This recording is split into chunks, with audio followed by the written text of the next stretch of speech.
అకారణంగా అసభ్యంగా చాలా హీనాతిహీనమైన ప్రవర్తనతో ఈరోజు ముఖ్యమంత్రి రేవంత్ రెడ్డి గారు మా ఆడబిడ్డలిద్దరిని నా పాటికి నేను పెద్దగా విమర్శ చేయకుండా పద్ధతిగా వారిని సంబోధిస్తూ ప్రభుత్వానికి సూచనలిస్తూ మాట్లాడుతుంటే మా అక్కలు కూడా కనీసం డిస్టర్బెన్స్ కానీ కనీసం ఒక కామెంట్ కూడా చేయలేదు.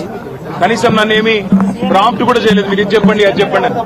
అట్లాంటిది ఈరోజు అకారణంగా ఎందుకు నోరు బారేసుకున్నాడో తెలియదు కానీ చాలా అసభ్యంగా హీనాతిహీనంగా ఏ నాయకుడు కాదు ఏ మనిషి కూడా మాట్లాడనంత అసభ్యంగా మీ అక్కలను నమ్ముకుంటే ఇక్కడ నన్ను ముంచిండ్రు మమ్మల్ని ముంచిండ్రు రేపు నీ బతుకు కూడా జూబ్లీ బస్ స్టాండ్ అవుతుందని మాట్లాడిన నికృష్టమైన మాట ఏదైతే ఉందో తప్పకుండా రేవంత్ రెడ్డి వెంటనే తెలంగాణలోని ఆడబిడ్డలందరికీ క్షమాపణ చెప్పాలి. ఎందుకంటే ఈ అవమానం జరిగింది ఒక సబితక్కకు సునీతక్కకు లక్ష్మక్కకు కాదు. ఈ అవమానం జరిగింది తెలంగాణలోని ఆడబిడ్డలందరికీ.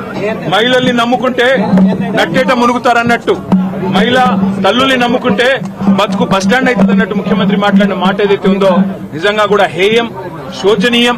నిజంగా ఒక ముఖ్యమంత్రి స్థాయికి తగని మాట. ఇలా నిజంగా ఈ ముఖ్యమంత్రి అన్ఫిట్ ముఖ్యమంత్రి, ఆ పదవిలో కూర్చోవడానికి తగని ముఖ్యమంత్రి. మహిళల్ని అవమానించి కూడా అప్పుడప్పుడు నోరు జారినా సంస్కారం ఉన్న వాళ్ళు ఏం చేస్తారు? అవసరమైతే నేను వెనక్కి తీసుకుంటున్నాను విచారం వ్యక్తం చేస్తారు. ఇంత అహంకారం ఇంత కండకౌరంతో ఈరోజు ఆడబిడ్డల్ని వారిని అవమానించిన ముఖ్యమంత్రికి తప్పకుండా తెలంగాణ ఆడబిడ్డల ఉసురు తాకుతుంది. ఈ వైఖరి మార్చుకో, పద్ధతి మార్చుకో.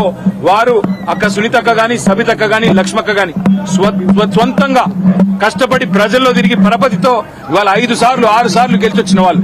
ఎవరు కూడా నీలాగా ఇష్టం వచ్చినట్టు రాజకీయ విన్యాసాలు చేసి వచ్చిన వాళ్ళు కాదు. తమ స్వశక్తితో తమ కుటుంబంకుండే అభిమానంతో కార్యకర్తల ఆశీర్వాదంతో ప్రజల దీవెనలతో ఇక్కడ అడుగు పెట్టారు. అప్రతిహతంగా 5 సార్లు సబితక్క గెలిచొచ్చింది. సునీతక్క కూడా గతంలో మంత్రిగా పనిచేసినారు. లక్ష్మక్క కూడా జెడ్పీ చైర్మన్ గా శాసనసభ్యురాలుగా పనిచేసింది.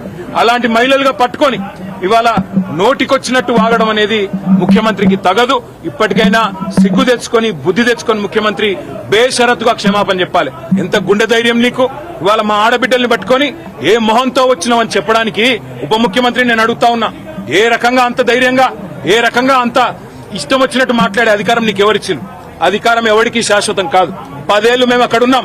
మేము ఎప్పుడన్నా అవమానించిన ఆడబిడ్డల్ని తరిక ఎన్నడన్నా ఒక్క రోజన్నా ఎప్పుడన్నా నోరు జారినా వెంటనే విచారం వ్యక్తం చేసినాం. ఇవాళ నేను కూడా ఏదో సందర్భంలో ఏకవచనంతో సంబోధించినానని చెప్పి అవతల నుంచి అభ్యంతరం వస్తే వెంటనే విచారం వ్యక్తం చేసినాం. అది కేసీఆర్ మాకు నేర్పిన సంస్కారం.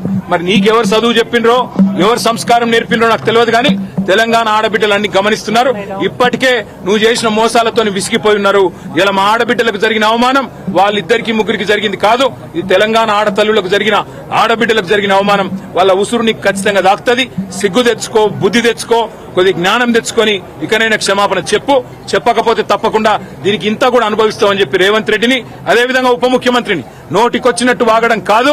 దయచేసి ఇకనైనా సమయంతో వ్యవహరించండి, లేకపోతే ఊరుకోమనే మాట కూడా వారికి విజ్ఞప్తి చేస్తూ